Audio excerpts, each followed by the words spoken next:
تخيلوا معايا الخوت في هذه اللحظه اللي انا واقف مع الام ديالو كندوي وكان حدانا حتى الاب ديالها. ساره فاقت وبدات كتنتف في شعرها وعاوتاني كتقمش في راسها، بدات كتشد في اللحمه وكتعض فيه وكتاكل فيه بحال الا كتاكل في شي لحمه. الشعر ديالها كان كيتقطع حتى هو كتقطع فيه، يعني في واحد الحاله اللي ما تقدروش تخيلوها. ما في البلاصه ملي شافتها بحال هكاك مشات نيشان كتجري لعندها وحاولت تشدها وتضبطها. ساره كانت عندها واحد القوه في هذيك اللحظه اللي عمري في حياتي ما شفتها، عمري ما شفت ساره قويه بحال هكاك. اللحظه اللي شدات امها لاحتها، يعني دفعات امها لاحتها حتى امها تلاحت في الارض وناضت هي كتجري، مشات شدات هذاك الموس اللي كانت كتنقي به التفاح الام ديالها، باش كانت كتنقي التفاح وكتعطيها التفاح، مشات هزات هذاك الموس وحطاته على هنا على رقبتها. ساره في هذيك اللحظه كانت شاده وكتشوف فيه وكتبكي والدموع هابطين من عينيها. وفي ديك اللحظه كانت تقريبا في الحاله ديالها الطبيعيه. دويت معاها قلت لها شوفي ها انت ساره، اعطيني الموس اللي شاتها عطيه ليا. بقات كتبكي وما كدويش معايا وحاطاه وكتشوف فيه وكتبكي.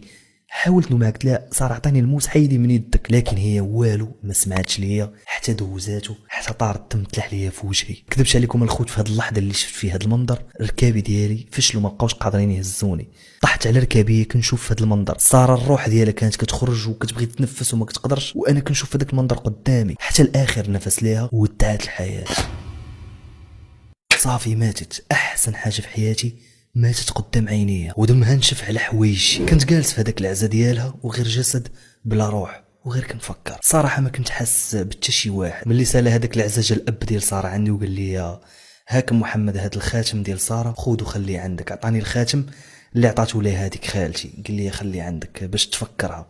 خديت من عنده الخاتم وصراحه كنت في واحد الحاله اللي لا يحسد عليها. كنت جالس مع راسي وكنفكر علاش هاد الشيء بالضبط وقع ملي خطبتها، علاش ما وقعش قبل. اكيد كاين شي واحد هو اللي دار ليه هاد الشيء، لكن شكون هو هاد الواحد الله اعلم. من بعد مرور ايام وايام جاتني واحد الفتره كنت ماشي طبيعي. لما هو الاخر كنت كنشربو غير بزز، كنت كنعس بزاف لواحد الساعات اللي طويل، وحتى من الخدمه ديالي ما بقيتش كنمشي ليها. نقدر نقولوا انني دخلت في واحد الحاله ديال الاكتئاب. زيد عليها ولاو كيبانوا فيا شي اعراض اللي ماشي طبيعيين. كنت كنسى بزاف، اي حاجه كنساها، وملي كنعس كنبقى ندوي بزاف. بعض المرات كنبدا نشوف ناس كيشبهوا ليا في الدار. تخيل انا في الدار كنبدا نشوف ناس كيشبهوا ليا كيدوروا. طلبت من الوالد انه يديني عند شي شيخ راقي اللي كيعرف بينه وبين الله، حيت هادشي اللي وليت كنعيشو صراحه ما جانيش عادي. يعني كنشوف انسان، كنشوف راسي كندور بزاف مني كيدوروا في الدار.